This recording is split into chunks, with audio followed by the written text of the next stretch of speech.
Hey, what's up, guys? This is Skeeter McGraw from Real Gamers, and as always, I'm with my buddy Bojangles over here on the couch. Where's my pants? Yeah, and today we are here to do another video review, this time for NCAA March Madness 2008 for the PlayStation 3 and Xbox 360. This is the 2008 installment of EA Sports' yearly college basketball franchise, and without further ado, let's get started. Now, I felt gameplay in this game was basically the exact same thing that you've been playing for the last year and a half or 2 years with the NBA Live series and even last year's March Madness game. They brought the camera out a little bit, and it's easier to see the floor, see your players' cuts and whatnot. But, overall, the gameplay feels exactly how it felt last year. Where this all changes, though, is when you get down into the low post game, as they've implemented a completely new system where the right analog stick, when you're on offense and you get down low, controls all of your spins, up and unders, moves like that. And on defense, you use the left analog stick to try and block all these moves.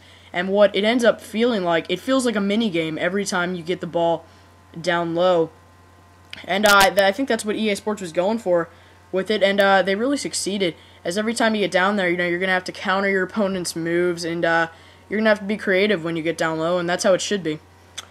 My only gripe with the system is that if you are playing as a team like Duke, who you're seeing behind me on the screen, if you're playing as a team like them, they don't really have a big man, and it can really completely take this feature out of the game, as if you're playing with a team that doesn't have a big man, the offense down low is completely taken out of the game. You've got no chance, especially against a guy like Tyler Hansborough. And then, on the other end, a guy like Tyler Hansborough is completely unstoppable against you. And it really, if you don't have a big man, you're going to end up having to play the game the exact same way you played last year's game. But other than that, it's a really balanced system, and I had some good fun with it. Now, in terms of graphics, I feel like this game is really a mixed bag. Player models, cutscenes, free throws, things like that, they all look outstanding. I mean, the player models are extremely detailed. However, when you get into, as you can see, the overall camera view, the animations get really chunky, and sometimes they can even carry you out of bounds when you don't want them to. So, you lose that sense of control, and overall, it just feels really slow-paced. The players don't really look realistic when they're running, and the game sliders can, help this a little bit. You can up the game speed, but it just looks a little off.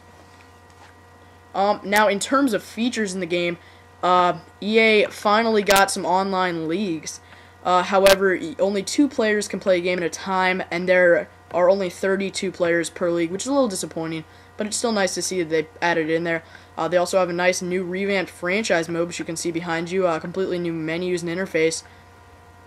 And you've also got your NCAA tournament, your NIT, your Maui tip-off, and obviously just your quick game and things like that.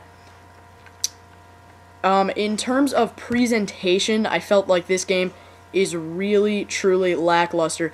EA acquired the ESPN license, and I feel like they've really done nothing with it. If anybody remembers the old NBA 2K series and the NFL 2K series, they used to have the Sports Center desk in there doing the the ESPN announcers and things like that. And in this game, they have Brad Nessler and Dick Vitale doing the announcing, and that's all the ESPN you get. And speaking of Brad Nessler and Dick Vitale, their announcing is absolutely abysmal. You can hit a buzzer beater three-pointer and they will show absolutely no emotion. They barely ever talk, and when they do, it's the exact same lines that Vitale has been using since 1999 in these games. There's nothing fresh. They show no excitement whatsoever. And just overall, it really hurts the presentation of the game. And if you've got the ESPN license, I feel like you should definitely be doing more with it than EA Sports did with March Madness 2008. Now, overall, I feel like this game, overall, is a pretty good game. I gave it a 7.5 because, I felt like the graphics were somewhat of a mixed bag. Gameplay, however, was very solid for the most part, and the presentation was pretty lackluster. However, if you're a college hoops fan, I think it's definitely a great experience. And but if you're just a regular sports fan or a casual gamer, you're not really going to find any reason to go out of your house and buy this game.